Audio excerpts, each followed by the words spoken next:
Ingat loh, bodoh itu ada dua, Pak. Bodoh yang dia merasa bahwasanya dirinya bodoh dan bodoh yang tidak merasa dirinya bodoh. Nah, itu yang beda.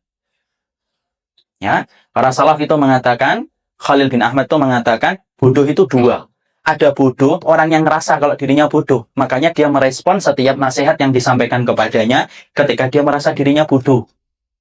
Maka sikap tolibul ilmi selain ikhlas itu apa? Yang kedua, harus bersikap bodoh. Karena kita kalau bersikap bodoh, siapapun ilmu yang kita dapatkan akan kita hargai ilmu itu. Kenapa? Layaknya orang yang bodoh mendapatkan ilmu, layaknya orang yang haus mendapatkan air itu senang. Selamat datang di channel Tauhid Istiqomah. Semoga video ini bisa membawa berkah untuk kita semua. Amin. Ada sebuah kisah nyata yang menyentuh yang sampai hari ini saya tidak pernah mampu melupakan setiap baris yang saya baca di salah satu blog pribadi. Dari seorang muslim yang memutuskan untuk hijrah dari pekerjaan beliau yang syubhat dan pekerjaan beliau yang haram. Sampai akhirnya beliau meninggalkan pekerjaan yang syubhat semata-mata karena Allah, dan beliau berusaha untuk istiqamah setelah beliau mendapatkan petunjuk dari apa yang menjadi kegelisahan beliau ketika beliau bekerja. Kisah ini saya baca 3 tahun atau 4 tahun yang lalu, tetapi sampai hari ini membekas kepada saya dan sering saya sampaikan berulang-ulang dalam setiap kesempatan mengisi kajian. Yaitu adalah perjalanan seorang manusia yang asalnya bersentuhan dengan riba. Lama dia bergelut dengan riba sampai akhirnya terjadi pergejolakan di dalam hatinya antara tetap bekerja pada tempat tersebut atau meninggalkan. Lama sekali terjadi pertentangan di dalam hatinya sampai Allah memberikan kepada beliau sebuah peristiwa besar yang merubah arah kehidupannya dan kompas kehidupannya. Apa peristiwa yang Allah berikan sampai peristiwa itu merubah arah kehidupannya? Yaitu adalah ketika beliau ditakdirkan menjumpai ibu dan bapaknya masih hidup ketika beliau dalam keadaan sudah bekerja. Sampai satu waktu ketika dia mendapati musibah, bapaknya mengalami sakit yang menyebabkan koma yang sekian lama, tidak kunjung sembuh dari koma yang begitu panjang. Maka kemudian beliau sebagai seorang anak yang ingin berbakti, di sisa waktu umur bapaknya, maka beliau mengajukan cuti yang panjang untuk kemudian menemani ibunya, menemani bapaknya, untuk merawat bapaknya sampai bapaknya bisa sehat kembali atau ditakdirkan yang terbaik. Sampai kemudian ketika beliau menunggu bapaknya lama, bapaknya tidak kunjung bangun dari siuman, dari koma yang panjang. Sampai satu waktu ditakdirkan tiba-tiba bapaknya bangun dari koma. Lalu kemudian ternyata ketika bapaknya bangun dari koma, ternyata bapaknya tidak meminta apapun kepada sang anak dan tidak berbicara apapun kepada sang anak. Sang ayah hanya meminta kepada anaknya, "Nak, bapak minta es krim, 1 contong. Kalau memang kamu berkenan, tolong belikan saya es krim supaya saya menikmati es krim karena bapak tiba-tiba ingin makan es krim." Sebagai seorang anak yang sedang menunggu bapaknya, di mana beliau tidak mengerti tentang kesehatan dan medis, maka bergegas beliau kemudian menelpon dokter yang saat itu tidak berada pada samping bapaknya. Dan sang dokter memberikan jawaban kepada beliau, "Berikan saja es krimnya, kamu suapin, bapak suapin, kemudian sampai beliau merasa nikmat dengan es krim yang dia minta." Bergegas sang anak kemudian membelikan es krim, bergegas dia menyuapi bapaknya satu persatu, suapan masuk ke dalam mulut bapaknya. Sampai 1 contong es krim itu habis. Setelah kemudian habis, bapaknya berbicara sebentar. Kemudian lama-lama suara bapaknya semakin melemah. Dan kembali lagi bapaknya koma setelah makan es krim 1 contong. Kemudian bapaknya kembali koma, dengan koma yang panjang, sampai akhirnya ternyata bapaknya tidak bangun dari koma dan akhirnya ditakdirkan untuk meninggal dunia. Ketika kemudian sudah meninggal dunia, terjadi perubahan besar yang luar biasa dalam kehidupan sang anak. Mungkin kalau kita yang melihat kejadian itu, mungkin tidak membekas apapun kecuali kita meratapi dan bersedih atas kematian ayah kita. Tapi ternyata ini versinya beda bagi beliau sebagai pelaku di dalam cerita ini. Beliau kemudian melihat bahwasanya setelah beliau menguburkan ayahnya, beliau merenung panjang. Di antara perenungan yang beliau dapatkan adalah, Masya Allah ya, ternyata bapak saya, rezeki yang terakhir yang ditentukan oleh Allah kepada beliau itu adalah es krim. Sehingga ketika kemudian ayah saya koma yang harusnya secara logika dan manusiawi, harusnya ayah saya itu tidak bisa mendapatkan es krim. Jalan aja tidak mampu, lepas dari bius dan lepas dari info saja tidak mampu. Tapi memang ditakdirkan saya berada di sampingnya dan saya punya rezeki untuk membelikan es krim untuk beliau. Ketika Allah kemudian melihat ayah saya itu adalah rezekinya adalah es krim, dibangunkan dari koma, disempurnakan rezeki es krimnya kepada ayah saya. Kemudian setelah Allah menyempurnakan rezeki es krim kepada ayah saya kemudian dikomakan kembali yang berujung kepada kematiannya. Kisah itu ternyata menggores banyak faedah dalam kehidupan beliau. Kemudian beliau berkata di dalam blog yang beliau tuliskan kisah nyata itu, di saat itulah saya sadar bahwasanya ternyata urusan rezeki itu bukan saya dan bukan siapapun yang mampu mengatur rezeki untuk saya. Tapi disitulah saya paham bahwasanya rezeki itu memang sudah ditentukan oleh Allah. Dimanapun saya bersembunyi, di balik tembok yang sangat tebal, di balik lorong yang sangat dalam, kalau memang itu adalah rezeki saya, maka itu pasti akan datang. Bahkan kalau Allah menakdirkan saya mendapatkan rezeki 1 miliar, walaupun saya dalam keadaan sedang berada di bawah sumur, kalau memang rezeki 1 miliar itu saya dapatkan, pasti Allah akan berikan kepada saya dengan berbagai macam cara. Jadi tidak perlu bagi saya untuk merisaukan apa yang telah dijamin oleh Allah, tetapi yang perlu saya risaukan adalah perjalanan saya nanti di akhirat ketika itu belum dijamin oleh Allah. Maka sejak saat itu, maka kemudian beliau meninggalkan pekerjaan yang syubhat dan haram, di mana beliau butuh perjalanan yang sangat panjang sampai mendapatkan kisah nyata itu terjadi dalam kehidupan beliau, dan akhirnya beliau mantap dan meninggalkan pekerjaan yang syubhat dan haram sampai hari ini beliau betul-betul tidak lagi bersentuhan dengan riba. Apa yang ingin saya sampaikan dalam peristiwa ini ketika saya menyampaikan yang pertama, yaitu adalah inilah yang disebut dengan perjalanan hidayah. Karena ternyata hidayah itu adalah sebuah proses bagi kita untuk mendapatkan kebaikan agama dan kebaikan akhirat disebabkan ketika kita mendapatkan petunjuk. Dan sesungguhnya tidak ada keberuntungan yang paling besar kecuali keberuntungan ketika orang itu mendapatkan hidayah. Bahkan dikatakan oleh Syekh Abdurrahman As-Sa'di rahimahullahu ta'ala, sesungguhnya manusia tidak ada yang paling dia butuhkan dalam kehidupan ketika dia beribadah kepada Allah, kecuali kebutuhan yang paling besar itu adalah bagaimana dia mendapatkan hidayah. Karena dengan hidayah, menjadikan seseorang itu gampang untuk menggenggam kebenaran, dan gampang dia mengetuk pintu surga ketika dia sudah mendapatkan hidayah dalam kehidupan dia beribadah kepada Allah. Makanya akhirnya kita paham, bahwasanya doa yang paling banyak kita sebutkan di dalam Al-Quran itu apa? Bukan doa keselamatan, tetapi doa yang paling sering kita panjatkan dalam keseharian kita beribadah kepada Allah, yaitu adalah doa meminta hidayah. Kalau itu ada di dalam Al-Quran, surat Al-Fatihah ayat yang ke-6, berarti kita mengulang-ulang doa tersebut setiap harinya, minimal 17 kali setiap kita berdiri di dalam sholat. Berarti kita ini mengulang-ulang permintaan yang sama, bahwasanya kita ini membutuhkan hidayah dari Allah berupa jalan yang lurus. Dan inilah doa yang pertama kali Allah urutkan di dalam Al-Quran. Kalau antum dan saya membuka Al-Quran, tidak ada doa yang pertama kali Allah maktubkan di dalam Al-Quran kecuali adalah doa meminta hidayah. Bukan doa meminta ampunan, bukan doa untuk mendapatkan keturunan yang sholih, tetapi ternyata doa yang pertama kali Allah maktubkan di dalam Al-Quran, yaitu adalah doa supaya kita diberikan hidayah, saking besarnya pengaruh hidayah dalam kehidupan kita beribadah kepada Allah. Inilah yang menjadikan kita harus mengerti, ketika para ulama dan ahlul ilmi sudah menyampaikan kepada kita bahwasanya hidayah itu adalah urusan yang sangat besar, sampai kita mengulang-ulang sehari, lebih dari 17 kali kita meminta hidayah kepada Allah, maka kita harus paham apa itu hidayah dan bagaimana segala hal yang berkaitan tentang hidayah. Karena sesungguhnya kalau ana dan antum sudah mendapatkan hidayah, tidak ada keberuntungan yang mampu mengalahkan bagi orang yang mendapatkan hidayah. Saya ambilkan cerita kisah nyata kembali yang terjadi pada zaman Rasulullah, yaitu adalah ketika kita mendapati ada seorang sahabat yang di masa hidupnya selalu memusuhi Rasulullah. Tapi apalah daya ketika dia menjelang kematiannya, tetapi justru kemudian dia mendapatkan hidayah. Kemudian sahabat itu masuk Islam, tidak sampai 24 jam dia hidup di dalam Islam, sampai akhirnya dia belum melaksanakan sholat, disebabkan dia saat itu belum datang masanya sholat. Maka saat itu sedang terjadi peperangan.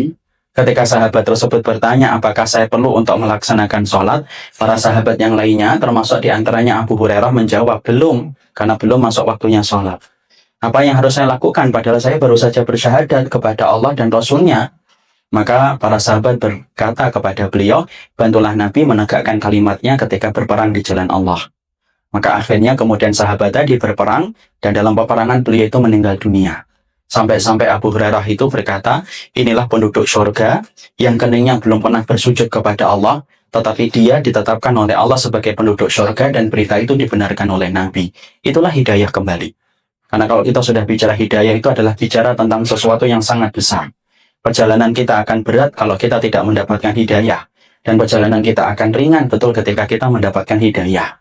Orang itu ketika mendapatkan hidayah, bagaikan dia itu pergi ke Pulau Seribu dengan naik kapal feri, tetapi orang ketika tidak mendapatkan hidayah, sebagaimana dia pergi ke Pulau Seribu tetapi memakai sampan dan tidak ada mesin untuk mendorong kapal atau sampannya dia. Lama dia akan sampai ke Pulau Seribu, beda dengan orang yang ketika dia ke Pulau Seribu dengan naik kapal feri, begitu cepat dia sampai ke tujuan. Inilah pentingnya kita untuk kemudian memahami sesungguhnya hidayah bukanlah perkara yang kita pandang dengan sebelah mata, tapi hidayah adalah persoalan yang besar sampai seluruh para ahli ilmu sepakat. Tidak ada pokok yang paling penting di dalam doa kecuali adalah meminta hidayah kepada Allah Subhanahu wa Ta'ala. Maka dalam kesempatan kali ini kita kemudian harus mengerti terlebih dahulu. Ketika kita bicara tentang hidayah, banyak hal yang nanti akan kita bahas tentang masalah hal yang berkaitan tentang hidayah. Tapi sebelum kita membahas itu, ada beberapa poin yang penting untuk kita pahamkan dulu. Sebelum kita membahas tentang hidayah, pengertiannya semacam apa, bagaimana menjaganya, dan bagaimana kita bisa kehilangan hidayah, ada beberapa poin yang harus kita luruskan ketika kita bicara tentang pokok masalah yang bernama hidayah. Yang pertama adalah, di antara kesalahan yang beredar di antara masyarakat adalah, mereka mengatakan bahwasanya hidayah itu perkara yang ditunggu. Sehingga kemudian ketika orang tidak bergegas di dalam ketaatan, selalu yang dia salahkan itu adalah hidayah. Ketika seseorang laki-laki ngajak temannya, ayo kita sholat yuk di masjid, maka dia akan berkata, tidak, saya belum mendapatkan hidayah. Sehingga kemudian yang dia salahkan bukan hawa nafsunya yang menghalangi dia beribadah kepada Allah di dalam sholat, tetapi yang dia salahkan justru adalah hidayah. Ketika dia mengatakan, saya belum mendapatkan hidayah. Padahal ini perkataan yang fatal. Kalau kemudian kita menganggap bahwasanya hidayah itu bisa ditunggu, dan hidayah itu bisa untuk diterima dengan cuma-cuma dan gratis, tanpa ada usaha apapun, Masya Allah. Maka sesungguhnya hidayah itu berarti lebih murah daripada secuil nasi. Karena kita saja kalau kita ingin mendapatkan secuil nasi saja kita bekerja. Kita ingin mendapatkan uang 500 perak. Ada kaki yang harus digerakkan, ada tangan yang harus dikibaskan. Hanya untuk mendapatkan rezeki 500 perak. Kalau rezeki 500 perak, ada kaki yang digerakkan, ada kibas tangan yang harus diayunkan, supaya mendapatkan untung 500 perak, masa kita akan mengira bahwasanya hidayah itu lebih murah daripada uang 500 perak, di mana kita menunggu di dalam rumah, lalu tiba-tiba akan mendapatkan hidayah sendiri. Ini merupakan kesalahan fatal disebabkan orang tidak pernah bersentuhan dengan satu pemahaman yang utuh dan benar ketika membicarakan tentang hidayah. Sehingga yang disalahkan itu selalu hidayah. Sehingga kemudian ketika ditanya, kenapa kok tidak menutup auratnya? Selalu menjawab, belum dapat hidayah. Belum dapat hidayah, nanti deh kalau dapat hidayah baru pakai jilbab. Itu masih mending ya, daripada mengatakan, yang penting jilbabnya hati. Kalau ada orang yang mengatakan jilbabnya hati itu bilang sama dia, kalau pakai helm, tidak usah pakai helm. Kalau ditangkap polisi bilang, yang penting itu helmin hati, Pak. Ya, helm hati aja tidak ada, kok jilbab hati ada. Bilang aja ke polisi, pasti polisinya semakin marah. Tapi di situ kita memahami, ternyata banyak orang yang menyalahkan proses ketika dia tidak memahami ilmu, ketika dia tidak mau beramal, itu yang selalu dijadikan kambing hitam itu adalah hidayah. Padahal ketika kita memahami ini, berarti kita telah menuduh Allah dengan tuduhan yang sangat buruk. Apa tuduhan yang kita berikan kepada Allah? Berarti kamu menuduh bahwasanya Allah itu pelit ketika membagi hidayah. Seakan-akan Allah itu berikan kepada seseorang, tetapi tidak diberikan kepada orang lain. Padahal hidayah itu Allah berikan sesuai dengan keadilan Allah, dan setiap orang itu punya kesempatan yang sama untuk mendapatkan hidayah. Jadi tidak ada ceritanya orang yang meninggalkan ketaatan, meninggalkan ibadah, lalu dia sandarkan bahwasanya itu kesalahannya dan kambing hitamnya adalah hidayah. Bukan hidayah yang tidak kamu jemput, tetapi bukan hidayah yang tidak menjemput kamu, tetapi kamulah orang yang tidak mau menjemput hidayah datang dalam kehidupanmu. Ya, karena kita hanya mencari secuil nasi pun kita harus bekerja, apalagi ketika kita membicarakan tentang hidayah. Ini yang kita luruskan terlebih dahulu ketika kita bicara tentang hidayah. Yang kedua yang kita perlu luruskan ketika kita bicara hidayah, bukan berarti orang yang dapat hidayah itu tidak bisa hilang loh. Karena banyak orang yang merasa bahwasanya kalau sudah dapat hidayah itu nanti dia akan selamanya mendapatkan hidayah terus. Loh ya kata siapa? Orang yang mendapatkan hidayah itu akan terus-terusan dapat hidayah. Wong kita pakai baju aja bisa kotor loh. Kita makan aja bisa lapar. Kita minum bisa haus kembali setelah melalui proses yang panjang. Jangan kita kira bahwasanya orang yang sudah menggenggam hidayah itu berarti kemudian hidayah itu tidak akan hilang. Kata Imam Ibnu Qayyim, ini kesalahan fatal bagi orang yang ditiupkan bisikan setan. Sehingga kemudian orang sering ketika sudah mendapatkan hidayah, kemudian dia kendor upayanya untuk mencari kembali hidayah kembali. Setelah dia merasa sudah mendapatkan hidayah, dia merasa sudah hijrah, dia merasa sudah taubat, dia merasa sudah ngerti tentang sunnah. Tapi dia lupa bahwasanya perjalanan hidayah itu bisa hilang. Berapa banyak Pak orang yang kemudian meninggalkan yang haram 2 tahun, 3 tahun, 4 tahun, 5 tahun, asalnya istiqomah. Tahun yang ke-7 ketika semakin berat dia menyesal. Kenapa saya harus tinggalkan pekerjaan saya yang dulu? Kan akhirnya keadaannya menjadi susah. Tuh. Karena ternyata hidayah itu bukan berarti barang paten yang kemudian nempel sebagaimana kita memahat di tembok tidak akan hilang. Hidayah itu kayak menulis di atas pasir yang bisa hilang setiap waktunya. Makanya ada seorang sahabat kan bisa murtad. Siapa sahabat yang bisa murtad? Siapa sahabat yang murtad, ikhwan? Jangan ngeliatin saya. Saya bukan sahabat. Ya. Kalau dilihatin gini saya pengen minum, tapi tidak ada minuman. Nah, bercanda. Bercanda. Aduh. Mana punya. Panitianya sensitif ini kelihatan. Sekarang saya tanya, siapa sahabat yang kemudian murtad siapa? Siapa? Bal'am bin Bora bukan sahabat. Bal'am bin Bora itu hidup pada zaman Nabi Musa alaihi salam. Siapa? Sahabat yang kemudian murtad adalah Ubaidillah bin Jahsy. Seorang sahabat yang kemudian menjadi menantunya Abu Sufyan. Ikut dalam peperang, ikut dalam hijrah ke Habasyah yang pertama, dan ikut dalam Habasyah yang kedua. Coba ikut ke Habasyah.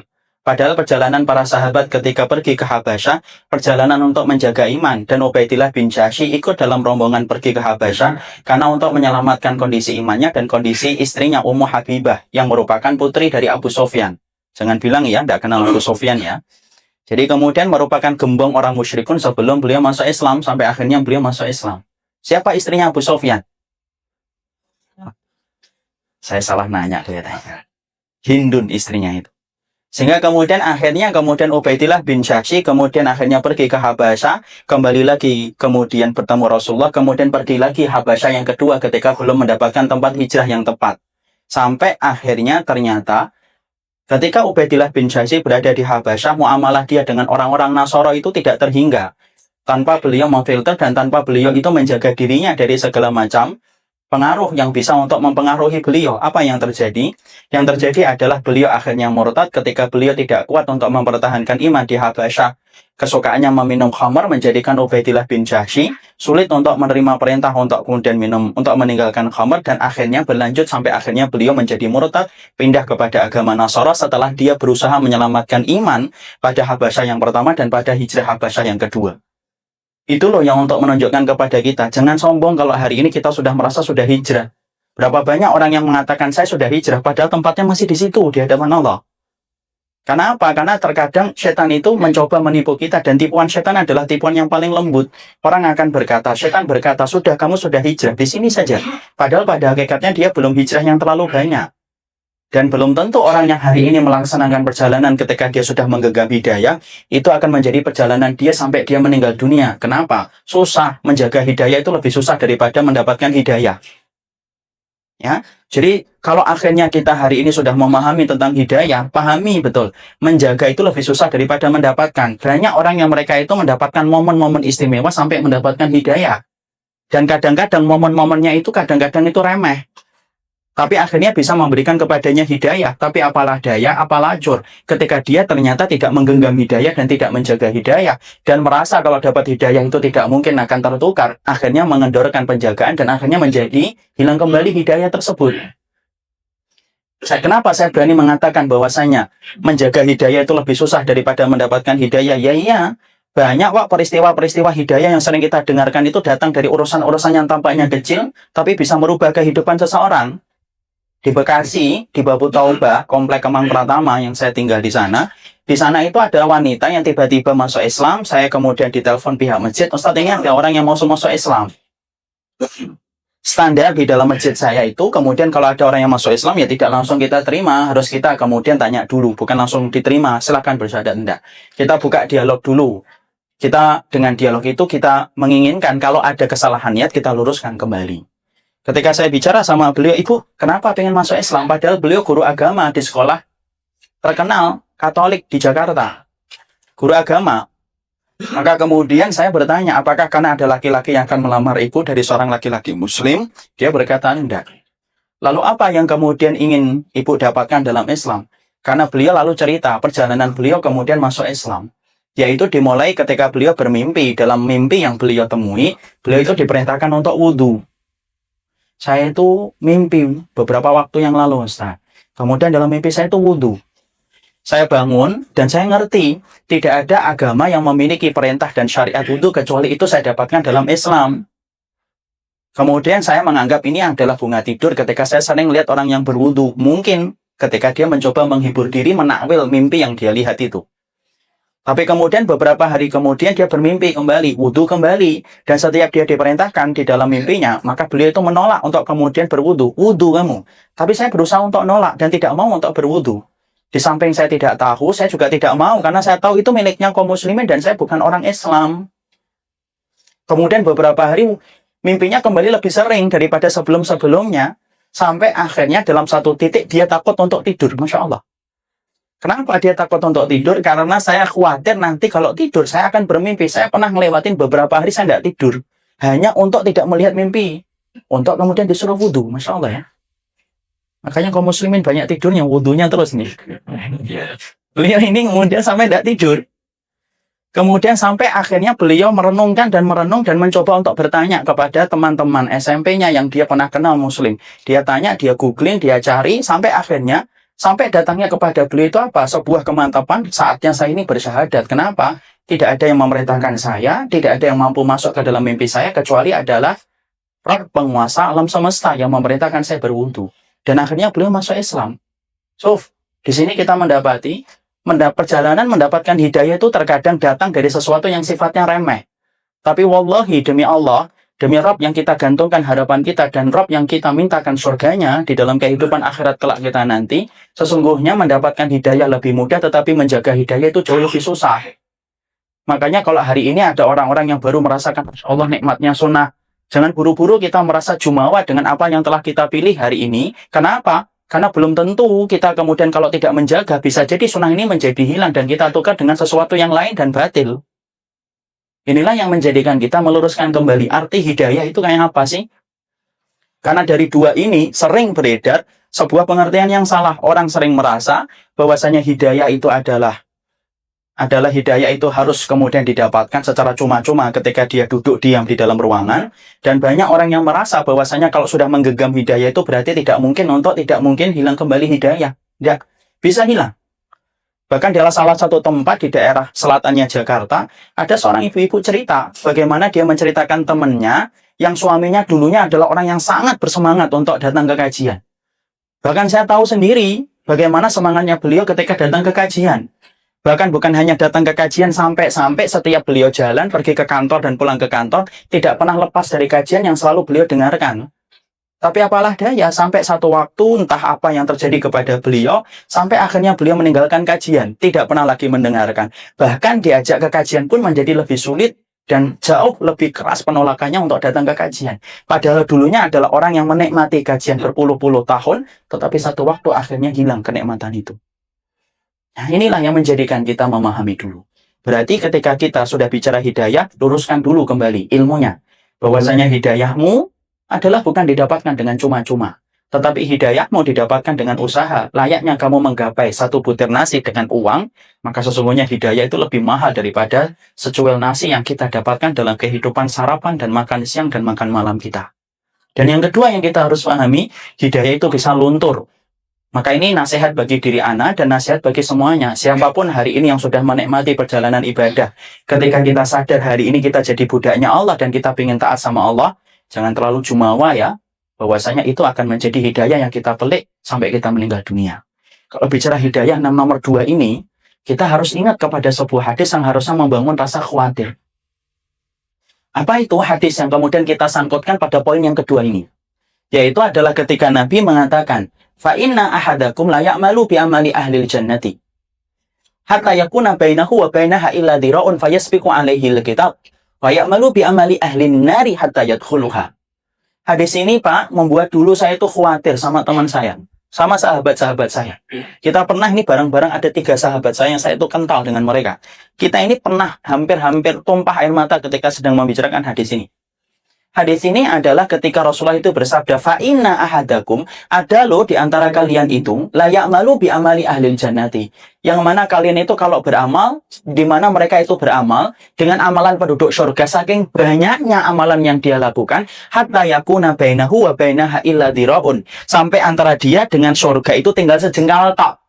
Sejengkal tuh segini nih. Sejengkal. Ini amalan apa ya? Belum kita sholat sunnah 2 rakaat saja lebih baik daripada apa? Sholat sunnah 2 rakaat sebelum subuh itu lebih baik daripada apa? Dunia dan seisinya. Ini tinggal sejengkal, berarti lebih rendah daripada sholat 2 rakaat sebelum sholat subuh. Tinggal sejengkal tak. Hatta yakuna bainahu wa bainaha illa dhira'un. Fayasbiqu alaihil kitab, tiba-tiba catatan takdir mendahulinya, sampai kemudian faya'malu bi amali ahlin nari, sampai dia melakukan amalan penduduk neraka, ketika di ujung kematiannya, hatta yadkhuluha, sampai kemudian dia masuk ke dalam neraka. Hadis ini bukan kemudian kita menyalahkan takdir. Tidak, Allah tidak pernah menimpakan takdir yang merugikan kita. Tapi hadis ini memberikan kepada kita dulu kewaspadaan ketika kita menggenggam hidayah merupakan perkara yang penting. Karena hidayah bukan berarti barang paten yang tidak bisa hilang. Layaknya barang yang kita kunci dengan gembok yang kemudian tidak hilang ketika gemboknya masih ada di tangan kita. Tidak gitu. Ya, makanya sampai-sampai Wahab bin Munabbih saja menceritakan, kan ada perjalanan seorang ahli ibadah. Puluhan tahun dia kemudian beribadah, tapi akhirnya matinya murtad. Sebagaimana ahli ibadah itu hidup pada zaman sebelum Rasulullah SAW. Ahli ibadah, Pak. Sampai-sampai dikatakan oleh para tabi'in, hampir-hampir setan itu putus asa untuk menggoda dia, bagaimana menggelincirkan dia di dalam dosa dan kemaksiatan. Masya Allah. Ahli ibadah ini tiap hari kerjaannya adalah ibadah. Sampai kemudian ada tetangga-tetangganya yang kemudian berkeinginan untuk melaksanakan perjalanan keluar kota. Mereka bingung, karena mereka punya adik perempuan. Mereka akhirnya apa? Sepakat, yuk kita titipkan kepada orang yang alim ini dan orang yang solih ini. Kenapa?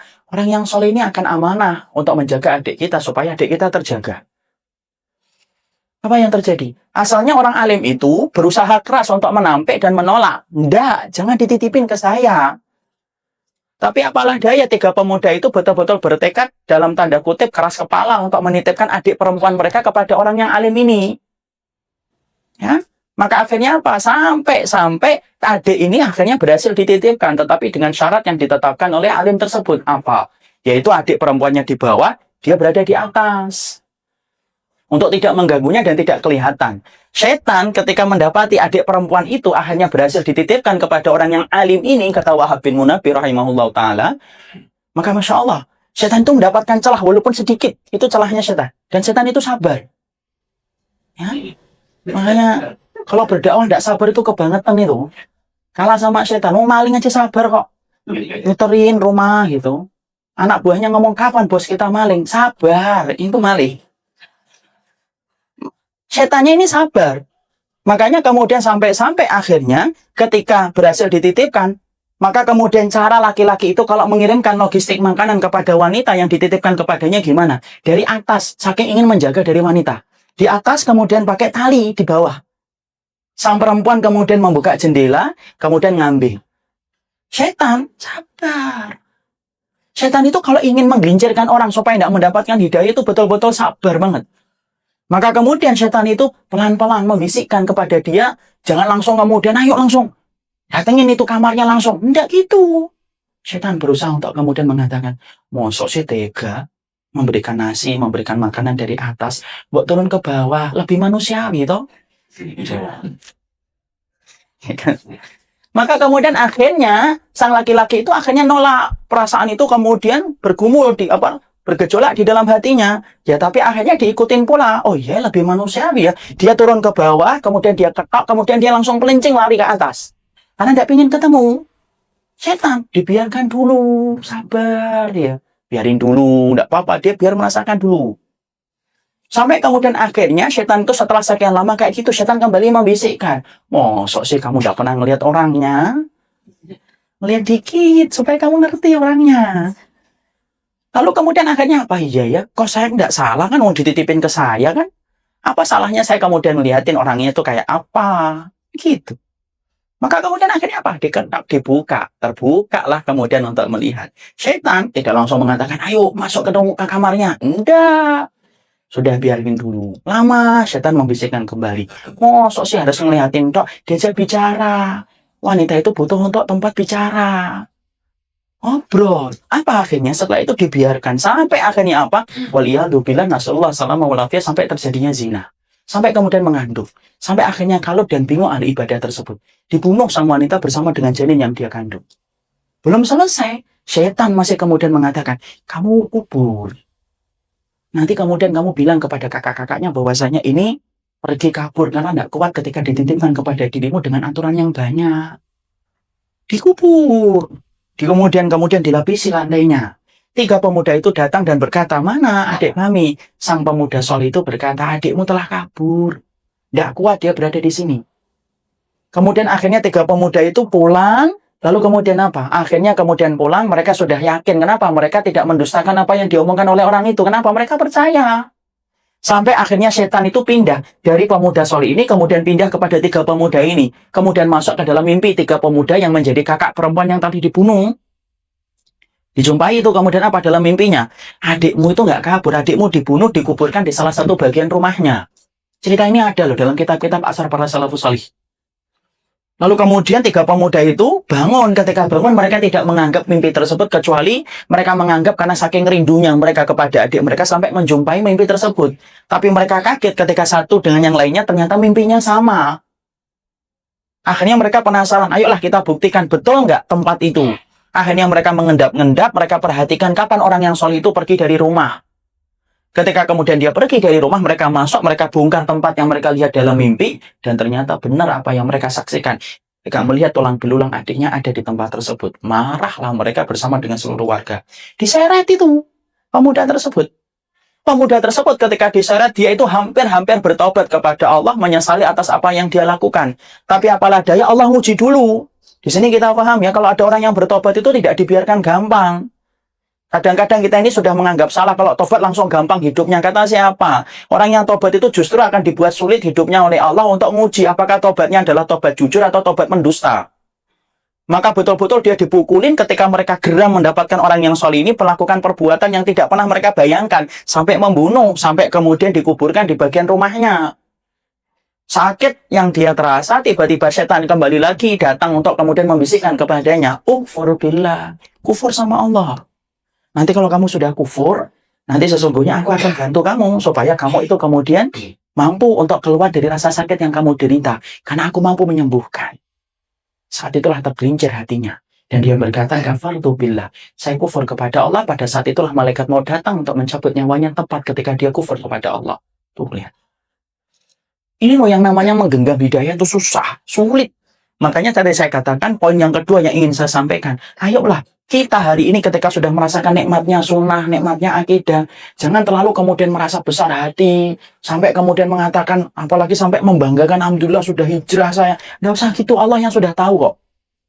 Supaya kemudian ketika kita tidak terlalu jumawa dengan perasaan yang kita miliki, kita terus berusaha untuk menjaga. Kenapa? Menjaga hidayah lebih susah daripada mendapatkan hidayah. Disitulah kita mengetahui 2 perkara yang berkaitan tentang hidayah, di mana itu adalah perkara yang sering salah ketika di dalam kehidupan kita memahami hidayah. Maka hidayah itu sekarang mari kita mulai bahas. Ya. Hidayah itu kemudian bagaimana kita memahaminya. Ya. Maka sesungguhnya hidayah, pengertiannya. Hidayah itu secara bahasa disebut dengan kata rosyad atau al-irsyad, petunjuk. Itu secara bahasa.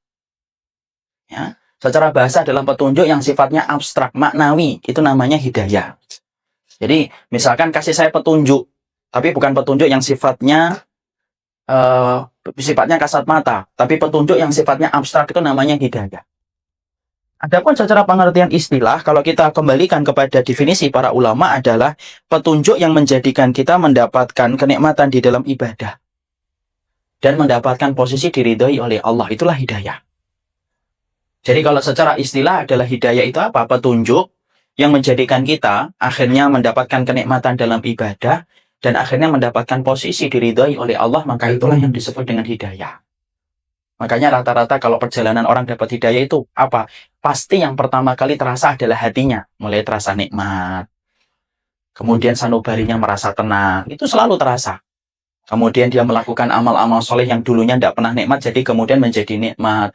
Dan akhirnya ketika dia berusaha untuk menumpuk-numpuk usaha, maka dia akan mencapai kepada posisi diridhoi oleh Allah Subhanahu wa Ta'ala. Itulah yang dinamakan hidayah secara pengertian istilah. Ya, jadi secara pengertian istilah, hidayah itu adalah sebuah petunjuk yang menyebabkan kita mendapatkan kenikmatan dalam ibadah yang kita lakukan ketika kita hidup dan akhirnya mendapatkan posisi diridhoi oleh Allah di dalam petunjuk yang kita dapatkan. Maka itulah yang dinamakan dengan hidayah. Ya. Maka sesungguhnya kita kemudian mempelajari di mana Imam Ibnu Qayyim di dalam risalahnya, Risalah ila Imam Ibnu Qayyim, diterangkan sesungguhnya hidayah itu kedudukannya sebagaimana air. Hidayah itu sebagaimana air. Kenapa diibaratkan dengan sebagaimana air? Karena setiap orang itu pada dasarnya membutuhkan hidayah. Tidak terkecuali. Sering sekali kita menganggap bahwasanya orang yang butuh hidayah adalah orang yang menjadi preman, bertato di perempatan jalan, orang yang suka minum khamar dan main perempuan itu butuh hidayah. Tidak, semua orang itu butuh hidayah. Bukan hanya preman yang bertato, tetapi antum yang berjenggot, dan kemudian antum yang mengamalkan sunnah pun membutuhkan hidayah. Kalau misalkan kemudian hidayah hanya dikhususkan kepada pria yang bertato dan peminum khamar serta pemain perempuan, maka sesungguhnya ihdinas siratal mustaqim tidak akan dibaca sama oleh setiap dari kita ketika sholat. Makanya kalau kita sudah bicarakan hidayah itu hidayah ya kayak air. Semua orang itu butuh. Coba kalau kita membicarakan air. Air itu kan semua orang itu kan butuh dengan air. Ya, semua orang itu butuh dengan air. Entah antum miskin ataupun kaya, butuh air. Ganteng ataupun biasa, butuh air. Cantik ataupun rupawan, butuh air. Dimanapun kita berada, di pusat kota Jakarta Selatan, tanah per meternya 80 juta, dengan tanah Gebang yang per meternya cuma 1 juta, itu sama-sama butuh air. Kenapa? Jangan salah bahwasanya membutuhkan hidayah itu hanyalah preman yang bertato, pemain perempuan, dan suka menenggak minuman khamr. Enggak. Semua orang itu butuh yang dinamakan dengan hidayah. Makanya sampai kemudian Imam Ibnu Qayyim dalam risalahnya menjelaskan, setidaknya ada 5 kondisi kenapa orang itu membutuhkan hidayah. Jadi ada 5 kondisi kenapa setiap orang itu membutuhkan hidayah dalam kehidupannya. Setiap waktunya dan setiap saatnya dia membutuhkan hidayah. Ya. Maka kondisi yang pertama yang dikatakan oleh beliau, kondisi yang pertama, kenapa orang itu menempatkan atau di dalam Islam itu ditempatkan hidayah sebagaimana air? Karena yang pertama, yang membutuhkan hidayah itu ada 5 posisi orang itu membutuhkan hidayah. Posisi yang pertama, orang yang membutuhkan hidayah itu siapa? Orang yang jahil. Orang yang bodoh. Orang yang bodoh itu adalah membutuhkan hidayah untuk menerangi jalan kehidupannya dari apa yang dia tidak tahu sampai dia tahu. Orang semacam ini tentunya butuh hidayah. Ini kan kita maklum nih kalau posisi yang pertama. Kita maklum banget nih bahwasanya setiap orang itu pasti membutuhkan hidayah ketika dia jahil. Makanya orang ketika dia jahil, kemudian dia merespon hidayah yang datang dari Allah, dialah orang yang beruntung. Karena pada dasarnya semua dari kita ini bodoh. Tapi ingat loh, bodoh itu ada 2, Pak. Bodoh yang dia merasa bahwasanya dirinya bodoh dan bodoh yang tidak merasa dirinya bodoh. Nah, itu yang beda. Ya, para salaf itu mengatakan, Khalil bin Ahmad itu mengatakan, bodoh itu 2. Ada bodoh, orang yang merasa kalau dirinya bodoh. Makanya dia merespon setiap nasihat yang disampaikan kepadanya ketika dia merasa dirinya bodoh. Maka sikap thalibul ilmi selain ikhlas itu apa? Yang kedua, harus bersikap bodoh. Karena kita kalau bersikap bodoh, siapapun ilmu yang kita dapatkan akan kita hargai ilmu itu. Kenapa? Layaknya orang yang bodoh mendapatkan ilmu, layaknya orang yang haus mendapatkan air itu senang. Ya, itu orang yang kemudian akan gampang merespon hidayah. Siapa? Orang yang bodoh ketika dia merasa dirinya bodoh. Tapi ada orang yang bodoh yang tidak akan pernah mampu merespon hidayah. Siapa? Orang yang bodoh tetapi dia tidak merasa dirinya bodoh. Setiap disampaikan kepadanya nasihat dan tulisan, walaupun dengan tutur kata dan tulisan yang lembut menyentuh hatinya, dia tolak. Kenapa dia tolak? Ya karena dia merasa bahwasanya dia pinter. Nah, ini musibah ini. Dan banyak orang itu akhirnya terjebak kepada kebodohan sampai meninggal dunia, ya disebabkan karena sikap yang kedua. Dan kita berlindung dari sikap yang kedua. Banyak loh orang yang tidak terasa itu ketika dia merasa pintar, akhirnya apa? Ngeremehin ilmu. Makanya orang yang kemudian sudah dalam keadaan yang merasa pintar, tidak akan sampai kepadanya cahaya ilmu. Kenapa? Orang yang merasa pintar itu ibarat kotoran, nempel ke kaca, mentari ilmu tidak akan masuk ke hatinya ketika dinding hatinya itu tertutup dengan sikap ketika dia merasa pintar. Makanya Masya Allah, beruntunglah ketika kita merasa bodoh. Makanya Imam Syafi'i sampai berkata, orang itu kalau selalu merasa bodoh, justru dia itu akan benar dalam proses ilmunya. Jadi kalau kita belajar sampai kemudian kita mengatakan, saya sudah tahu, di situ tanda kebodohan dia mulai nampak. Tapi ketika kita kemudian belajar dan kita berkata, Masya Allah ya, semakin lama saya belajar kok semakin bodoh, itu berarti prosesnya benar. Tapi kalau saya tanya tidak bisa jawab-jawab, itu jangan mengatakan ini prosesnya benar Ustaz. Tidak. Itu kan tidak pernah murojaah. Itu kan tidak murojaah. Jadi kalau ditanya Ustadznya, ditanya tidak bisa jawab, berarti proses saya benar Ustaz, saya merasa bodoh. Itu karena tidak pernah mau mengulang-ulang pelajaran yang didapatkan. Jadi bodoh itu kemudian ada dua. Ya, dan kemudian orang yang bodoh, dia butuh ilmu, dia butuh hidayah. Hidayah itulah yang kemudian akan menjadikan dia paham dan dia mengerti. Ya, maka beruntung betul ketika ada orang yang mereka menjemput hidayah ketika dia mendapatkan ilmu. Akhirnya dia mengkoreksi kehidupannya dengan apa yang dia genggam ketika dia mendapatkan hidayah. Ya, ini yang pertama. Jadi, posisi yang pertama ketika kita mengatakan bahwasanya hidayah itu kayak ilmu, kayak air, karena kondisi yang pertama, hidayah itu disebabkan setiap orang itu membutuhkan, karena posisi yang pertama, banyak orang yang bodoh dan dia butuh hidayah supaya mampu mengangkat dia dari kebodohannya. Dan saya ingatkan, orang yang tidak mengikuti syariat itu pada dasarnya berada pada wilayah kebodohannya terus-menerus. Makanya beruntung ketika orang itu sudah mengenal manhaj yang hak, kemudian ketika dia paham sunnah, berarti dia keluar dari wilayah kebodohannya. Ya, contoh nih Pak, kita ambilkan contoh yang gampang saja. Ya, supaya kita paham bahwasanya sunnah itu pada dasarnya, itu adalah menyembuhkan dari kebodohan kita. Contoh nih, kita membaca sebuah hadis Rasulullah Sallallahu Alaihi Wasallam. Inna kasra admal mayyiti kakasri adamil hayyi. Mematahkan tulang orang yang mati itu sama dengan mematahkan tulangnya ketika dia hidup. Hadis ini banyak dijelaskan oleh para ulama. Apa penjelasannya? Kalau memandikan mayit itu harus lembut. Jangan kasar. Jangan gudrak-guduk, jangan gerusak-gerusu sampai kemudian kasar kita. Tapi yang selembut mungkin. Kenapa? Karena mematahkan tulangnya itu sama dengan mematahkan tulang ketika dia hidup. Kita dapetin satu hadis tersebut, apa yang terjadi? Kita keluar titik kebodohan kita dalam masalah tersebut. Akhirnya kalau kita memandikan si mayit, kita bisa berbicara, ini jangan terlalu kasar, yang lembut. Kenapa harus lembut? Karena dia masih merasakan sakit. Oh, sudah mati kok merasakan sakit. Itu kan karena kita ngikutin perasaan. Kalau ngikutin syariatnya, dia masih merasakan sakit. Akhirnya disitulah kita paham, oh ternyata sunnah itu adalah menyembuhkan kita dari kebodohan kita. Makanya semakin banyak hadis yang kita pelajari, semakin banyak ayat yang kita aplikasikan dalam kehidupan, semakin banyak. Yaitu wilayah-wilayah kebodohan yang dulunya nempel ketika kita belum paham itu akhirnya sembuh ketika kita ngikutin syariat.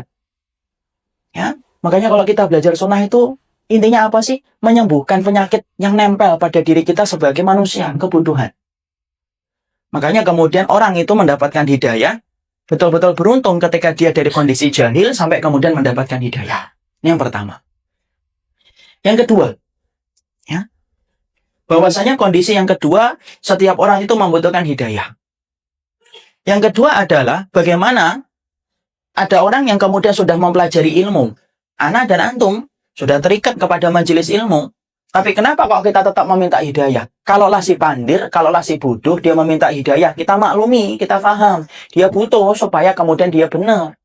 Tapi kenapa kalau kita yang sudah belajar, sudah ikut ke kajian, sudah melalang buana ke tempat-tempat kajian antara tempat satu dengan tempat yang lainnya, kenapa kok kita tetap meminta hidayah? Alasan yang kedua, kadang-kadang kita sudah belajar ilmu, tetapi belum sempurna dari apa yang kita pelajari. Kita butuh hidayah. Fungsinya apa? Supaya menyempurnakan banyak ilmu yang belum kita pelajari. Supaya disegerakan oleh Allah. Ya? Masih banyak nggak sunnah yang belum kita dapatkan? Masih banyak, Pak. Masih banyak betul sunnah-sunnah yang hari ini belum kita kaji. Dan masih banyak ilmu yang disampaikan oleh Nabi dan para sahabat yang belum kita tuntaskan dalam kehidupan kita. Makanya hari ini ketika kita sudah mulai belajar, sudah mulai dengar, sudah mulai datang ke kajian, jangan pernah merasa bahwasanya kita telah menggenggam seluruh ilmu yang datang dari Nabi. Belum, perjalanan kita ini masih panjang. Kenapa? Perjalanan mencari ilmu, perjalanan yang tidak ada ujungnya. Makanya setiap kita belajar, terus akan menguak kebodohan kita, dan semakin kita ngerti, semakin kita akan paham. Ternyata banyak sekali yang belum kita pelajari. Makanya bagi thalibul ilmi, kenapa mereka kok meminta hidayah? Ketika dia mengatakan, Allahumma inni as'alukal huda wal afafa wat tuqa. Kenapa kalau dia meminta hidayah, padahal dia adalah orang yang sudah berilmu dan sudah paham? Tidaklah dia itu meminta hidayah ketika dia sudah belajar, karena ilmunya saya dan ilmunya antum, bapak-bapak dan ibu, yang hari ini kita pelajari, itu belum semua dari apa yang harusnya kita pahami. Makanya banyak kan ada orang yang kadang-kadang ngerti tentang sholat, sunnah, tapi tidak ngerti dia dalam masalah muamalah yang benar. Kadang-kadang dia ngerti bagaimana kehidupan rumah tangga yang benar, tapi belum tentu ngerti bagaimana dia berzikir yang benar. Masih banyak hal yang kadang-kadang belum kita pahami di dalam syariat ini ketika kita menjadi pengikutnya. Kita minta hidayah. Kenapa kita minta hidayah? Supaya disegerakan atas apa yang kita belum pelajari, supaya kemudian kita cepat menguasai apa yang harusnya kita pahami. Supaya tidak sampai salah jalan kita. Karena banyak orang yang mereka itu, ya banyak salah jalannya. Dia sholatnya dia lakukan, puasanya dia kerjakan. Hajinya dia kerjakan, tapi tidak ngerti tentang masalah, misalnya bid'ah. Dia tidak ngerti masalah bid'ah. Akhirnya apa? Rajin sholat, rajin puasa, tapi juga tidak sadar dia melakukan pekerjaan yang seharusnya ditinggalkan, yaitu adalah perkara yang tidak dicontohkan Nabi. Tapi kalau kita lihat, dia belajar kitab. Tapi apalah daya perjalanan dia ketika mencari ilmu baru separuh perjalanan, dan banyak sekali ilmu yang belum kita pelajari. Inilah yang menjadikan akhirnya kalau belajar itu yang memang harus dalam keadaan lapar, tidak pernah kita merasa kata kenyang. Makanya para ulama itu sampai gurunya aja sampai ratusan mereka. Kenapa? Saking mereka butuhnya kepada ilmu. Kita kalau bukan karena hidayah Allah yang tidak akan sempurna. Kita pingin walaupun hari ini sudah membaca kitab, datang ke kajian. Saya sudah ngikutin kajian tafsir. Saya sudah ngikutin kajian akidah. Kalaupun kamu sudah mengikuti itu, belum tentu kamu mengetahui semua persoalan yang berkaitan tentang sunnah. Saking luasnya ilmu yang Allah turunkan dalam kehidupan kita. Belajar. Dan mintalah hidayah ketika kamu belajar, supaya ilmu yang tidak kamu ketahui, segera kamu ketahui. Itu yang namanya hidayah. Makanya orang yang kemudian menuntut ilmu, sama butuhnya dengan preman yang bertato peminum khamr, sama butuhnya dengan dia untuk membutuhkan hidayah. Bukan berarti ketika kita sudah duduk di majelis ilmu, berarti tidak butuh hidayah. Justru butuh hidayah. Dan salah satu sikap yang sering salah itu apa? Belajar baru separuh-separuh, tapi merasa telah menggenggam semuanya ilmu yang ada di dalam sunnah.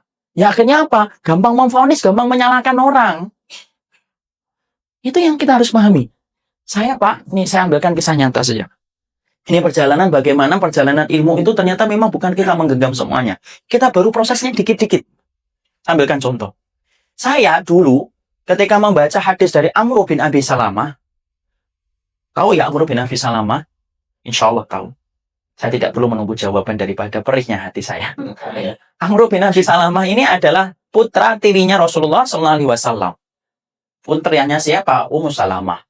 Jangan kita kira Ummu Salamah itu tidak cantik. Salah satu wanita yang dikhawatirkan akan menandingi Bunda Aisyah itu Ummu Salamah. Kenapa? Walaupun beliau tua, kecantikannya masih terpancar di wajahnya. Makanya baca bagaimana ketika Rasulullah akan menikahi Ummu Salamah. Ya, kita tidak bicarakan Ummu Salamah. Ya. Kita bicara Amr bin Abi Salamah. Dalam hadis yang dikatakan bahwasanya, ya gulam samillah, wahai gulam, bacalah bismillah. Atau sebutlah nama Allah ketika mau makan. Hadis ini Pak, dulu ketika saya pelajari, kemudian saya membaca beberapa dalil, akhirnya apa? Oh kalau makan itu membaca bismillah. Tidak perlu ditambahi dengan bismillahirrahmanirrahim. Ini dulu nih, saya termasuk orang yang berpendapat semacam itu. Dan setiap ada yang kemudian, gimana dengan bismillahirrahmanirrahim? Saya selalu berkata, sudahlah cukupkan aja dengan bismillah. Karena perintahnya samillah. Samillah itu tasmiyah. Beda dengan al-basmalah. Itu saya pegang. Sampai satu waktu Allah kemudian memberikan kepada ana sebuah petunjuk ketika membaca kitab, yaitu kitabnya Syekh Utsaimin ketika beliau menerangkan syarahnya Riyadhus Shalihin oleh Imam Nawawi. Beliau ternyata nulis, ya tentunya kita paham ya, kedudukan beliau itu jauh banget di atas kita. Maka kemudian beliau menyampaikan kalau membaca ketika mau makan silahkan untuk membaca bismillah dan boleh untuk membaca bismillahirrahmanirrahim. Karena intinya ketika Nabi mengatakan tasmiyah itu Nabi menyingkat, tetapi Nabi tidak melarang untuk menambahnya sampai bismillahirrahmanirrahim. Karena kata samillah kalau menurut para sahabat, samillah itu ya bismillah atau bismillahirrahmanirrahim. Sampai di situ akhirnya Masya Allah ya. Ternyata itu kita nggak ngerti. Ketika kita tidak berhenti untuk berproses untuk mengkaji ilmu, Masya Allah, akhirnya terbuka. Satu persatu apa yang dulunya mungkin salah, atau dulunya belum kita pahami, akhirnya terbuka. Itulah diantara cabang-cabang hidayah kecil-kecil yang kadang-kadang kita tidak sadari. Kadang-kadang kita merasa, nih dulu saya pernah ada seorang ikhwan ngotot banget mengatakan kepada anak, Ustaz kalau mau tidur itu doanya bukan bismillahirrahmanirrahim ahya wa amutu, tapi amutu wa ahya. Loh, masa sih akhi? Saya bilang itu, iya Ustaz, kan kita mati dulu baru hidup. Dan kata Ustaz itu di kajian itu amutu wa ahya, bukan ahya wa amutu. Saya kemudian tidak langsung ambil. Saya kembali, saya kemudian buka kepada kitab, saya buka kepada Maktabah Syamilah. Ternyata dua riwayatnya sama-sama benar. Ada. Bismillahirrahmanirrahim amutu wa ahya dan ahya wa amutu ada. Inilah pentingnya orang yang mencari ilmu itu butuh hidayah itu kayak gini-gini loh. Kalau kita kemudian mencari ilmu, kemudian kita merasa ngerti, lalu kemudian kita berhenti mengetok pintu langit meminta hidayah, parah. Akhirnya apa? Maka lisannya menjadi lisan jagoan melebihi ilmu yang dia pelajari. Kalau saya sampaikan seringnya apa? Iqra'nya aja baru Iqra' 2, tapi Masya Allah yang diomongkan itu sekaliber ustadz gede, ataupun dai gede, ataupun mufti besar. Nggak kayak gitu. Justru para ulama, kalau mereka ditanya tentang satu perkara, mereka butuh waktu berbulan-bulan untuk menjawab persoalan itu. Kenapa? Saking beratnya mereka, karena mereka ngerti seluruh keseluruhan masalah. Beda kan dengan kita? Makanya orang yang semakin berilmu, kayak elang, semakin dia naik ke tempat yang tinggi, semakin kelihatan banyak. Beda dengan orang yang kemudian tidak pernah naik ke langit, kan? Dia akan berkata ini ruangannya cuma segini. Cuma segini. Coba kalau dia naik ke tempat yang tinggi, oh ternyata ada 2 tingkat dia. Semakin kita tinggi ilmunya, semakin kita akan ma'ruf. Bukan berarti kemudian kita menafikan perkara yang menyimpang dari sunnah Nabi. Tidak loh ya. Yang namanya menyimpang dari Nabi, bid'ah tetap ada yang harus ditegaskan. Yang kemudian sunnah harus dipertahankan. Yang namanya menyimpang harus kemudian disingkirkan. Tapi membentuk kemakrufan itu penting. Contoh lagi nih, masalah yang kemudian kita dapatkan. Kenapa seorang thalibul ilmi itu butuh hidayah? Dulu, saya termasuk orang yang paling tegas. Kalau kemudian ditanya, kalau sudah tasyahud itu harus begini, bergerak-gerak. Kenapa? Saya merujuk kepada salah satu kitab yang saya baca menjadi rujukan pertama ketika saya membaca tentang masalah sifat sholat Nabi. Tapi ternyata sampai kemudian mendapati buku-buku yang lainnya, kitab-kitab yang lainnya, ternyata itu hanya masalah khilaf. Yaitu masalah kemudian menggerakkan. Menggerakkan itu ada yang menggerak-gerakkan, ada yang menggerakkan itu begini. Semakin kita ngerti apa yang terjadi, sikapnya semakin ma'ruf. Sebagaimana saya dulu beranggapan bahwasanya ketika kita habis i'tidal itu, kita kan i'tidal, habis rukuk dan i'tidal. Kan sikapnya ada 2. Ada sikap yang pertama begini, ya kan? Sikapnya namanya apa ini namanya? Namanya qabd. Sikap yang kedua lurus, namanya irsal. Dulu saya termasuk orang yang beranggapan, enggak, harus irsal, harus lurus. Ya kan nanti berpegang kepada satu kitab yang saya baca menjadi referensi pertama ketika saya membaca sifat sholat Nabi. Ternyata Masya Allah, saya mendapati sebuah kitab yang luar biasa dari Syekh bin Baz rahimahullah ta'ala. Beliau menjelaskan, itu tuh sebenarnya perbedaannya hanya perbedaan satu hadis, tetapi maknanya bisa berbeda. Dari riwayatnya Wa'il bin Hujr, apa? Bahwasanya Nabi ketika habis rukuk kembali kepada posisi pertama. Posisi pertama itu gimana? Nah, itu para ulama beda. Posisi yang pertama itu namanya, posisi pertama di dalam sholat itu ada yang mengatakan yang posisi sebelum sholat, lurus. Posisi awal. Jadi Nabi itu kalau habis rukuk kembali ke posisi awal. Lah, posisi awal ini para ulama beda-beda. Nah, ada yang mengatakan posisi awal itu lurus sebelum kita sholat.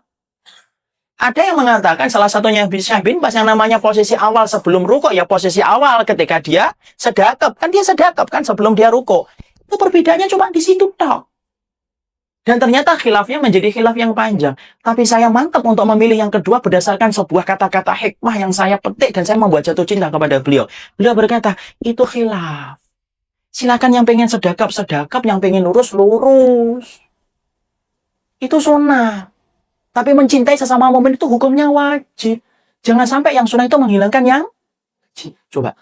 Kalau thalibul ilmi tidak dapetin hidayah misalkan, yaitu adalah pecahan-pecahan hidayah kayak gini, Oh, Masya Allah, kita bisa bayangkan. Dia ngaji belum tentu diterima, tapi mulutnya penuh dengan noda kehormatan orang yang kemudian berbeda dengan dia atas masalah yang dia juga nggak paham. Nggak ngerti dia. Makanya penuntut ilmu itu terkadang justru lebih banyak membutuhkan hidayah. Kenapa? Supaya membentuk ilmunya itu semakin sempurna. Kenapa? Sunnah itu ya bertahun-tahun kita pelajari yang semakin menjadikan kita bodoh. Ya, 7 tahun kita di fakultas syariah saja kadang-kadang masih belum cukup untuk untuk menggenggam semua ilmu kan. Masih banyak betul yang kemudian belum kita pelajari. Ya, kenapa? Memang luasnya ilmu dan luasnya sunnah dalam kehidupan kita. Kita saja yang kemudian terlalu menyederhanakan sunnah, bahwasanya sunnah itu kalau sudah ngaji di sini berarti kamu sudah ngerti sunnah, paham sunnah. Kenapa? Ustadznya dia, lu sejak kapan semacam itu? Gak bisa kayak gitu. Ya, makanya kemudian anak dan antum sama-sama kita butuh hidayah. Kenapa? Karena sesungguhnya ilmu yang kita pelajari baru secuil dan kita membutuhkan banyak ilmu yang lainnya yang belum kita dapatkan dan belum kita pelajari. Kita butuh hidayah. Itu alasan yang kedua. Alasan yang ketiga. Sampai jam berapa? Ya. Karena tadi katanya sudah mau jam 3. Tidak apa-apa. Tidak ada pertanyaan. Kenapa? Oke, insya Allah. Tidak usah pertanyaan katanya. Karena sudah pada paham insya Allah. Yang ketiga. Kenapa orang itu butuh hidayah? Orang itu butuh hidayah adalah terkadang ketika dia sudah paham, belum tentu dia bisa mengamalkan.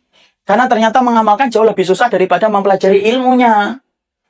Jadi anak, ibu, bapak, ini kita butuh hidayah setiap waktunya itu kenapa? Ya karena kita ini butuh untuk mengamalkan. Kenapa? Mengamalkan ilmu, kalau bukan karena hidayah, kita itu tidak mampu mengamalkan ilmu. Ingat loh, bahwasanya tidaklah kita mampu beribadah itu bukan karena kehebatan kita. Enggak, tapi sesungguhnya kita mampu beramal dan beribadah disebabkan karena kita itu diberikan pertolongan oleh Allah. Makanya kita membaca dalam surat Al-Fatihah itu apa? Ihdinas siratal mustaqim. Iyyaka na'budu wa iyyaka nasta'in.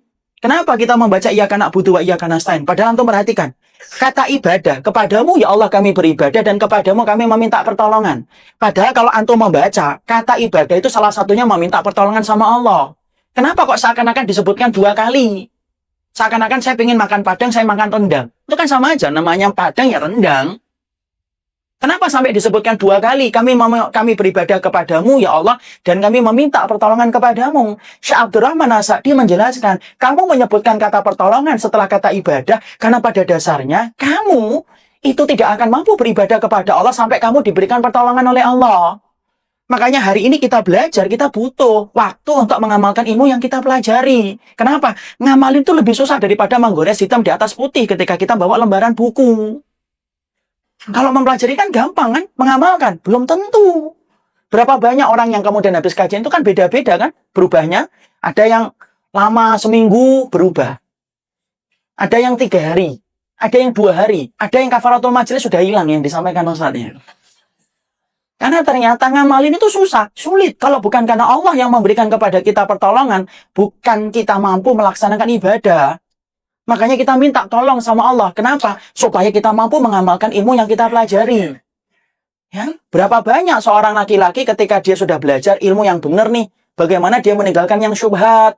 Tapi belum tentu ketika dia pulang ke kantornya, dia mungkin akan kembali lagi ngambil yang syubhat dan ngambil lagi yang haram. Padahal dia belajar 2 hari bagaimana pentingnya menjaga dari harta yang haram. Kenapa? Amalin itu susah. Seorang wanita, dia belajar nih dalam kajian, Masya Allah, pintu surgamu adalah suamimu. Kalau kemudian suamimu itu sampai mengeluarkan nanah, kamu jilatin seluruh tubuhnya, tidak akan mampu kamu itu memenuhi kewajibanmu kepada suami. Lau kana bihi qarhatun fala hasadha ma'adat haqqahu syai'an. Ketika di majelis ilmu, paham, Masya Allah ya suami saya, pintu surganya saya. Di rumah, berubah. Apalagi ketika suaminya lupa WhatsApp, udah berubah itu. Dititipin martabak, lupa, udah. Kenapa bisa cepat berubah? Karena ngamalin itu susah. Kadang-kadang diingetin sabar ya, sabar. Alah, mas. Kadang-kadang malah ngomongnya apa, mas, kayak Rasulullah gitu. Lalu kamu aja nggak kayak Khadijah kok. Nanti saya nikah lebih dari 1 bingung. Ya, mengamalkan itu susah, Pak. Ngamalin itu susah. Makanya kemudian kita minta hidayah. Ya Allah, setelah kita sibuk belajar ini, kita minta hidayah untuk ngamalin. Sulit, susah. Makanya ini ada kisah nyata ini. Ini sering saya sampaikan kisahnya. Ada bapak-bapak itu di Bekasi Timur. Itu kemudian beliau itu ngantain, berkata, curhat sama saya, tahu nggak Ustaz?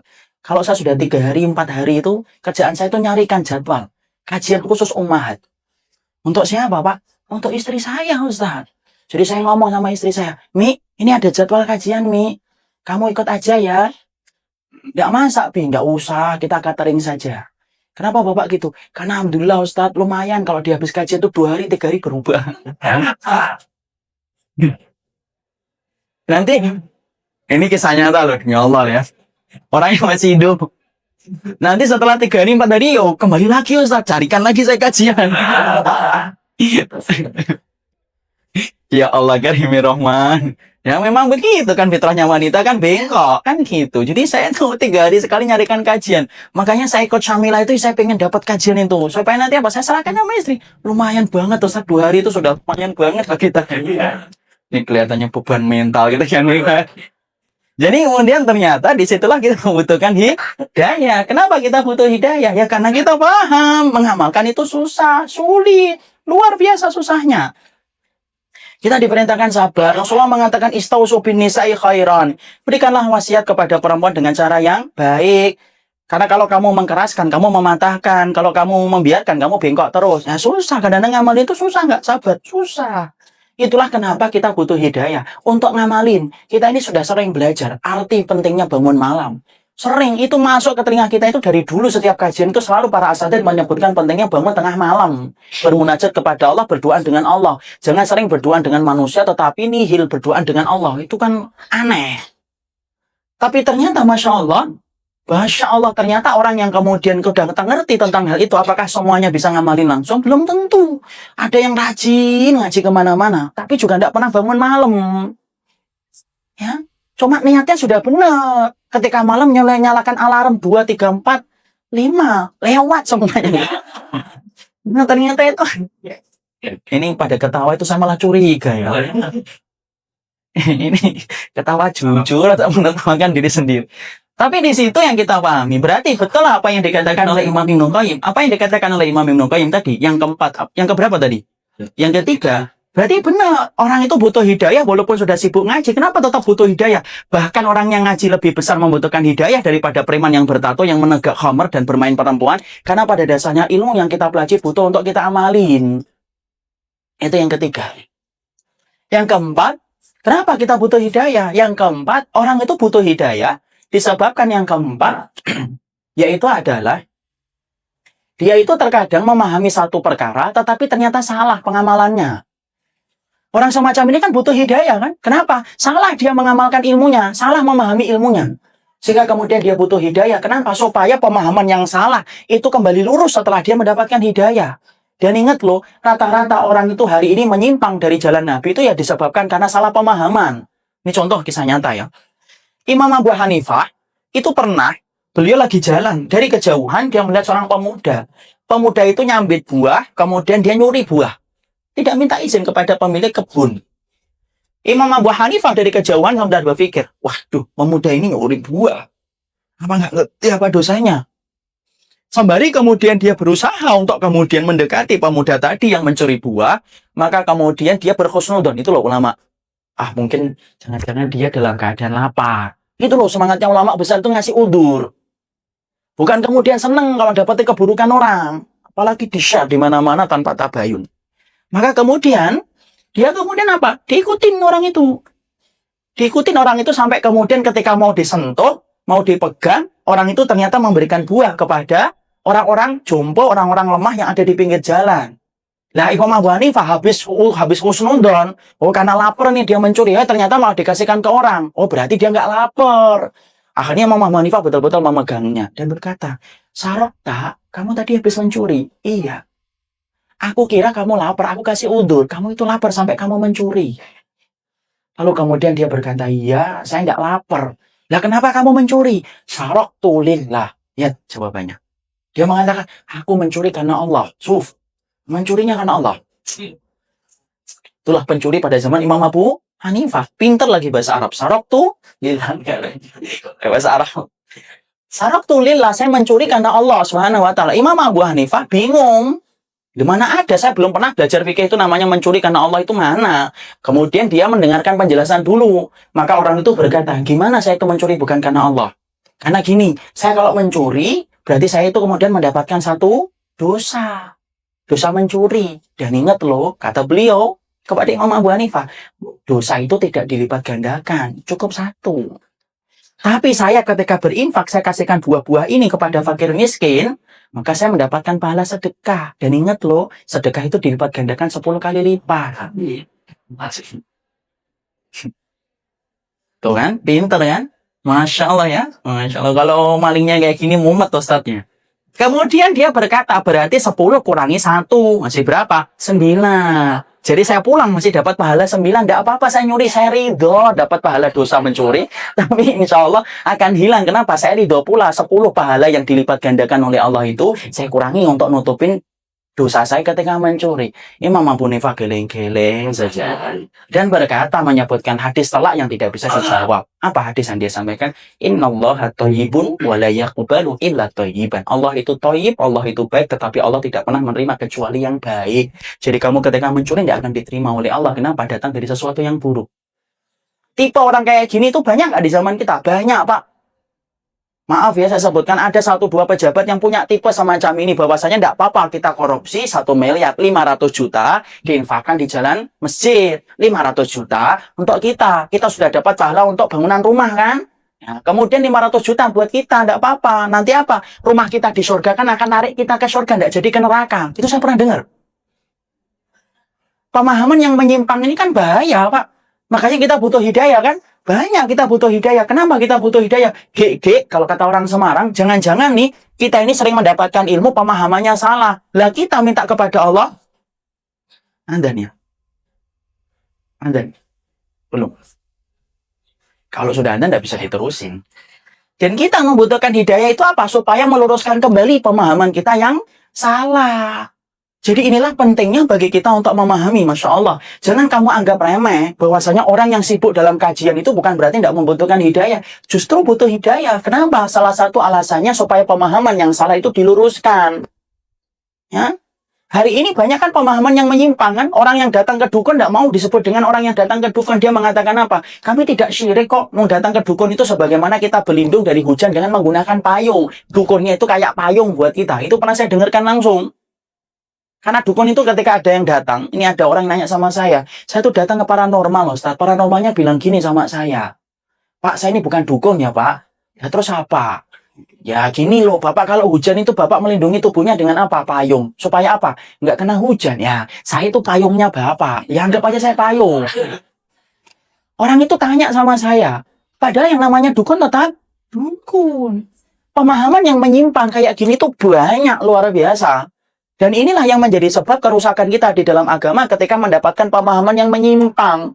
Makanya kita khawatir nih, kalau kemudian kita belajar berhenti pada satu proses, stuck, kemudian tidak melanjutkan proses itu, yang kita khawatirkan, ini loh yang akan menjadikan akhirnya kita, Masya Allah, rusak agama kita disebabkan pemahaman yang menyimpang. Makanya rata-rata musibah itu apa? Kalau orang sudah taklid buta itu musibah, susah nerima pembenaran.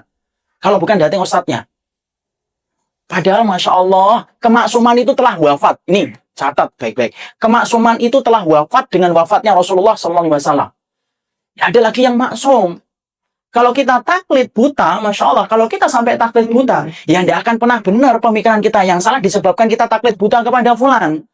Makanya saya tidak pernah perintahkan bapak dan ibu untuk taklid buta kepada siapapun, hatta kepada anak pun tidak. Kenapa? Kemaksuman itu telah hilang, telah wafat bersama dengan wafatnya Nabi.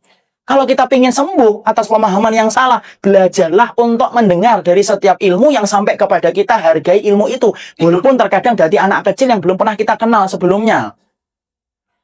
Ya? Kenapa? Di ini banyak orang yang mereka itu memaksumkan fulan, memaksumkan fulan, memaksumkan fulan. Loh, kayak tidak sadar bahwasanya kemaksuman itu telah pergi bersama dengan ruhnya Nabi ketika dicabut oleh malaikat maut. Nah, ini kalau kita tidak paham ini, Masya Allah, rusak pemahaman, susah dibenerin. Kenapa? Susahnya dibenerin itu karena taklid buta itu. Akhirnya apa? Taklid buta itu menampar hidayah supaya hidayah terusir dari hati seseorang. Nah, ini pentingnya bagi kita. Susah nerima orang. Ya. Jadi kemudian yang keempat, kenapa kita butuh hidayah? Wallahi, kita butuh hidayah disebabkan karena bisa jadi pemahaman kita ada yang salah. Dan kita butuh hidayah supaya Allah membenarkan pemahaman kita atas apa yang tidak kita pelajari atau atas yang salah kita pelajari. Sudah. Yang kelima, yang terakhir. Saya sebutkan yang kelima, yang terakhir. Yang terakhir pelan-pelan. Kita butuh hidayah karena pada dasarnya kita butuh hidayah walaupun kita sudah sholih, alim. Kenapa kita tetap butuh hidayah? Kita tetap butuh hidayah supaya kita mendapatkan istiqomah hingga menutup mata. Karena mendapatkan istiqomah sampai menutup mata bukan perkara yang gampang. Saya akan sampaikan sebuah riwayat nyata yang terjadi pada zaman Rasulullah. Nabi pernah melihat ada seorang sahabat yang berperang. Kemudian Rasulullah bertanya, kalian komentari laki-laki ini apa? Kemudian orang itu berkata, dialah penduduk surga. Kemudian Nabi mengatakan, enggak, dia bukan penduduk surga, dia penduduk neraka. Sampai ada seorang sahabat yang kemudian ngikutin, ternyata sahabat yang tadi dikatakan para sahabat adalah penduduk surga, jatuh dalam kudanya, terluka. Ketika sakaratul maut, dia tidak kuat merasakan sakaratul maut. Dia ngambil sebilah pedang, dia tusukkan ke tubuhnya, detik-detik yang seharusnya dia tinggal nunggu sepersekian menit, harusnya dia sudah mendapatkan mati syahid. Tapi karena tidak kuat dengan apa yang dia derita, dia ambil sebilah pedang, dia gunuskan ke tubuhnya. Mati, tapi bukan mati. Membela kalimat Allah, mati, bunuh diri. Disitulah kita paham, setan itu Pak, gangguin kita, sampai kita mau mati sepersekian detik itu setan masih ngumpeni kita. Makanya istiqomah itu kalau bukan karena Allah, susah kita istiqomah. Itu yang kelima. Jadi kemudian kita butuh hidayah. Sudah selesai. Walaupun pembahasan kita ibaratnya mau ke Kudus, kita baru sampai Cikampek ini. Tapi tidak apa-apa, setidaknya kita sudah mengetahui tentang pokok-pokok hal yang berkaitan tentang hidayah, supaya kita memahami. Subhanakallahumma wa bihamdika.